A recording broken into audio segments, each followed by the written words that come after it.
You know how you Westerners complaining about foreigners coming into your countries and some of them committing crimes inside your borders. So now you want to crack down on immigration, legal and illegal immigration. Okay, I understand that. We feel the same way. And there are no foreigners who come into our countries and commit crimes on a vastly larger scale than you. Your armies, your military bases, your multinational corporations, your banks. And we're tired of this invasion of aliens into our borders, disrupting our societies, stealing, cheating, vandalizing, corrupting, and raping and pillaging our resources. We're tired of that too. We know how you feel. So I think we need our own border walls, regulatory walls of policy that restrict your ability to infiltrate our borders. And whoever's in our countries now, stealing and exploiting and abusing our people and our resources, whatever company, whatever military, and whatever intelligence agency that may be, they need to be deported. Yes, you took our wealth, and then you don't want our people to come anywhere near where you took it, the place you took it to. You don't want the people to be reunited with their things. That's why you hate immigration from the global south. And we know who you mean when you rant about immigration. You don't mean some flood of intra-Western immigration. You don't mean white immigration or European immigration. You mean people from the countries that you robbed. You don't want your victims anywhere near you. Well, okay, we don't want our victimizers anywhere near us. So you need to go back to your countries. And the first illegal aliens that need to be repatriated back to where they came from are the Zionists. Did you know that U.S. NATO military is eroding Africa's sovereignty? In 2007, the United States established Africa Command, aka AFRICOM. This was in response to so-called expanding partnerships and interests in Africa. NATO, whose principal motive is to advance war, essentially proposed the creation of AFRICOM as a proxy for NATO activities on the continent. In just 16 years, AFRICOM has established at least 29 permanent military bases. This is part of an expansive network of over 60 outposts and access points in at least 34 countries. That's 60% of the nations on the continent. Despite Washington's rhetoric of promoting democracy and human rights in Africa, in reality, AFRICOM's aim is to secure U.S. hegemony across the continent. AFRICOM's stated objectives include protecting U.S. interests and maintaining superiority over competitors in Africa. In fact, they describe AFRICOM as created by those who are alarmed by China's expanding presence and influence in the region. It seems more plausible that U.S. troops operate as guarantors of Western corporate interests and geopolitical desires. These concerns about Western militaries were sharply raised during the National Liberation period by the likes of Ghana's first president, Kwame Nkrumah. These concerns were later validated by the subsequent coups that happened under the auspices of U.S. Department of Defense and NATO apparatuses, such as the brutal torture and murder of Patrice Lumumba in the Congo in 1960. The devastating nature of U.S. and NATO military presence in Africa is best exemplified by the 2011 invasion of Libya. Ignoring the African Union's opposition, the US-led NATO military intervention to remove the government of Muammar Gaddafi decimated the country, which at the time had the highest UN Human Development Index score in Africa. Sadly, given the economic dominance of the US-led international financial systems and the deeply rooted presence of the US military, there have been no meaningful actions taken by African states to expel AFRICOM. But things are changing, as we saw with Mali and Burkina Faso's recent expulsion of the French military from its soil. Movements like the West African People's Organization have and continue to struggle against AFRICOM and demand its expulsion. I believe black people and Africans in particular can take care of them, and they can protect themselves more than West would want to protect them. Yeah? So I have a problem when a neighboring country or when the West tries to show out or tries to make themselves look like they can protect black people, or rather they can protect Africans more than Africans can protect themselves. If Africa has a problem, or if there is a problem that is going on in Africa, or if there is something that black people are facing, I think black people are the ideal people to deal with whatever the situation they are in than how white people can do so. Yeah? Considering the fact that white people one time colonized black people, and black people went through some shit because white people did every sort of bad thing they had to do that time. Yeah? When black people used to cry and nobody was there to help them, they used to sympathize with them just to allow them, have their freedom and all that. But they couldn't do that. Some were being killed. Many of them were unalived, and It was something very terrible. We see the history, because the history says, when we are looking at the history, when we hear the narrations from one places to another, we realize that they really went through difficult times. I was listening to Shahid BOLSEN and I was like, Shahid BOLSEN is speaking the truth, because I don't think black people need the help of white people in terms of security, in terms of safety and all that. Considering the fact that considering the situation that, or rather the trauma that black people have gone through under the hands of white people, I don't think white people are the ideal people to take care of black people or rather to protect them. Yeah. And so the issue of their military bases in Africa, or in a black man's land, it is something that needs to be taken out, because I don't think if it is something that is going to help a black man. It is either here for their own benefits or they're here for their own benefits. Two options. It's either they're here for their own benefits, or two, they're here for their own benefits. Take a look at these videos. I'll come back and talk about it. Hey, Ibrahim Traore is here to stay. That's why he's getting a lot of support in all over the world. Okay, Ibrahim Traore is for the people, by the people, for the people. So before Ibrahim Traore took power, the majority of territories were in the hand of the terror group. Okay, but right now as we are speaking, 80% of the territories are in the hand of Ibrahim Traore. That's why he kicked out all the Western military base in Burkina Faso, because it doesn't make sense. They are claiming to help you fight the terror group, while they are the ones who are financing the terror group. Have you ever seen any African military based in the Western country? If not, then it's about that time. Okay, so what do they think? Let me know. Cannot be held hostage by some third world group of gang coup leaders who just overthrew the democratically elected government in Niger. The spokesperson of the Nigeri military, Colonel Amadou Amabrame, says, quote, "The American presence in the territory of the Republic of Niger is illegal." They're saying that Iran is working on economic arrangements to get uranium from Niger. So, well, in classified session, we'll talk real intel. Yeah, I guess. I mean, we've spent more than $500 million in the country. What can you say we've got for that $500 million as we sit here today? If it's like being turned into an Iranian mine, the Russians are the preferred security partner, and we're training the coup leaders. Langley, can you talk about why we care about what's happening in Africa right now? I mean, if you tell the American taxpayer, why are we there? Why are we spending the money we're spending there? Access and influence.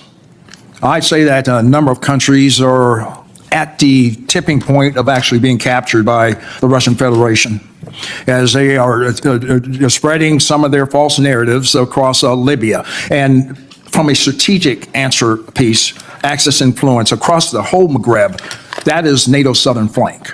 We need to be able to maintain access and influence across the Maghreb, from Morocco all the way to Libya. The PRC and Russia are also remaining exploitative where possible and coercive when necessary. They want that ground. They want power projection capabilities. So for the most part, the rest of the continent is also for mining concessions, whether it be gold or rare earth minerals. Both of them have a long-range plan. But I think at the accelerated pace, the Russian Federation is really trying to take over Central Africa as well as the Sahel. That guy in the middle with the big red hat, Colonel Mamadi Doumbouya, that's him. He led a coup in Guinea and threw out the leader. Does that concern you? Congressman, core values is what we start off with in IMA programs. Do we share core values with Colonel Doumbouya? Core values. I will repeat that. Core values. Respect for humanity. Do we share those values with Colonel Doumbouya? Absolutely. In our curriculum. He led a coup. We do. Okay, well, that's a very telling answer. In Burkina Faso, did we share core values with the leader that we trained there who led a coup? It's in our curriculum. core values with a respect for civilian governance, apolitical, and that's what sticks. We've spent more than $500 million in the country. What can you say we've got for that $500 million? Western military bases in Africa are humiliating and oppressive to us Africans due to historical and neo-colonial associations. These bases are colonial exploitation and interference in our African affairs. It is a challenge to national sovereignty. They train and arm terrorists to destabilize our continent. These military bases work with various NGOs and IGOs to control African leaders and the continent economy. The military bases are here in Africa to steal our critical natural resources. They are there to create a perpetual dependency, and they undermine efforts for self-determination. Can we Africans ever put a military base in any Western country? So why do they humiliate us like this? How do we get rid of them?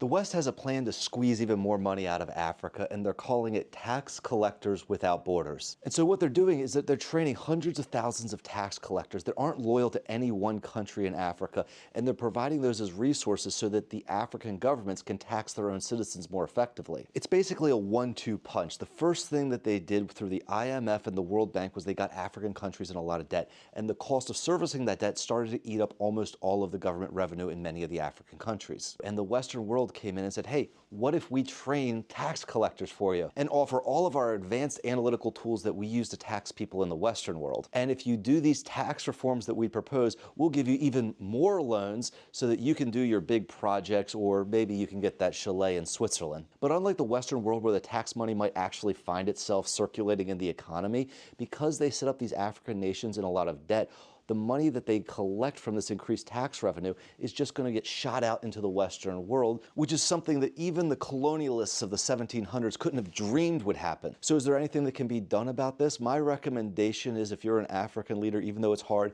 hit block on the World Bank, hit block on the IMF, and just don't do business with these people in the future. So I'm not trying to be negative. I'm a big believer in Africa, but I certainly want to call out a scheme when I see one. So hopefully if this is of value to you, you'll give me a like and a follow. That really helps out my channel, and I'll see you guys on the next video. Right, welcome back again. Thank you so much for watching. Now, it's not the first time we are seeing black people going through difficult times under the hands of white people. It is not only happening in Africa right now, but it's also happening in diaspora. We've seen what black people have been going through, like the segregation, the discrimination, all that, how they've been resisted and all that. Some of them are being unalived and they cannot be able to find justice, and it has been difficult for them. It has really been difficult. These people have suffered. They have really suffered. Whenever they try to find justice, justice cannot be able to be directed to them, because the system has been fashioned in a way that it can only serve a white man, it can only serve white people, it cannot serve a black person. Yeah? If you want to even pretend that you are a helper, or if you want to be a good pretender, what you're supposed to do is that try and even show out that you are helping people, because there's no way black people in diaspora can be going through every kind of shit they are going through right now, and then you want to come to Africa and pretend that you want to help Africans. I think charity begins at home. You have black people close to you there, take care of them first. Let's see from that point of view that at least black people who are in diaspora, they are living a good life, they are living a better life. If it's about justice, they are finding justice, unlike before. Then we will be able to say, at least we've seen in one occasion or the other, like in 1-2 occasions, we've seen a change. We've seen at least black people, they've been taken care of and all that. Because you cannot leave black people who are close to you. You're not taking care of them. They're going through every kind of problem they're going through. And then you come to Africa, you want to take care of Africa. Every time a military base wanted to be planted in the African soil, in a black man's land, the reason was we want to take care of the insecurity situation that is in Africa. Yeah, we've seen that there's a country in Africa that terrorism has been high, and therefore we want to minimize the rate of terrorism in that country. Therefore, we want to plant our military base there so that it can be able to take care of that. But the truth is that our policemen and our military personnel, they are being trained on how they can be able to serve their masters, the masters which are the white people. The Western governments have always been the masters.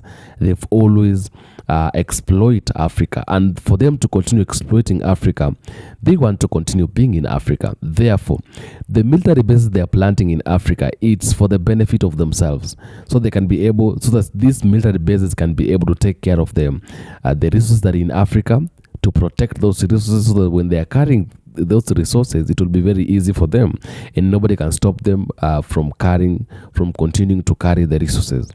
And that is why when Captain came to power in Burkina Faso, he made sure that every foreign military base that was in his country was taken out.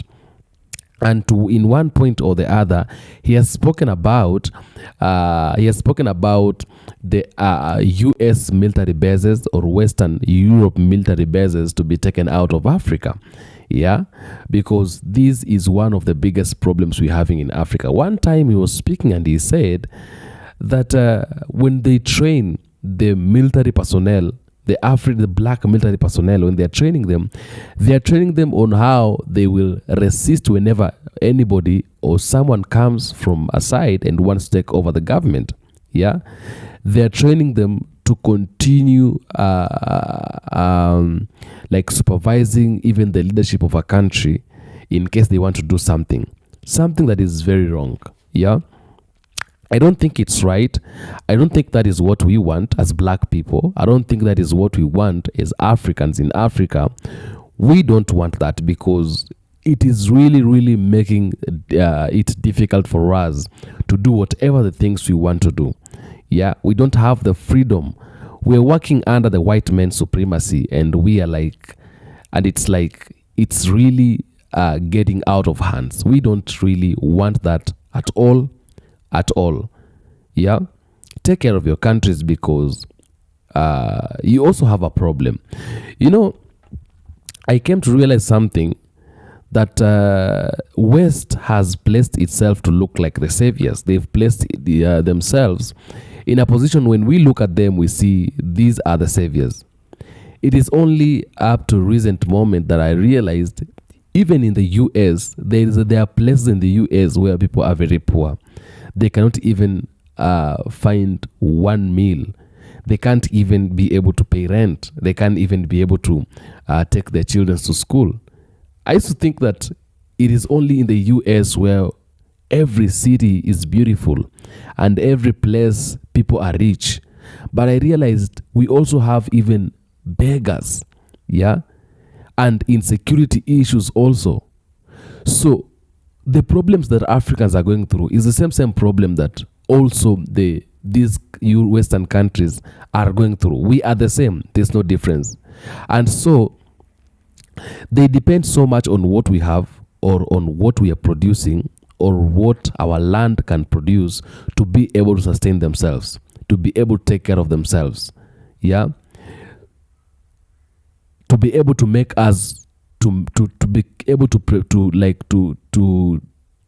draw themselves in a way that when we look at them, we feel like they are the better people, they are the richest people, they are the saviors. But in real sense is that everything they are using to put themselves in that position is coming from Africa. They're depending so much on Africa. That is why they cannot get out of Africa.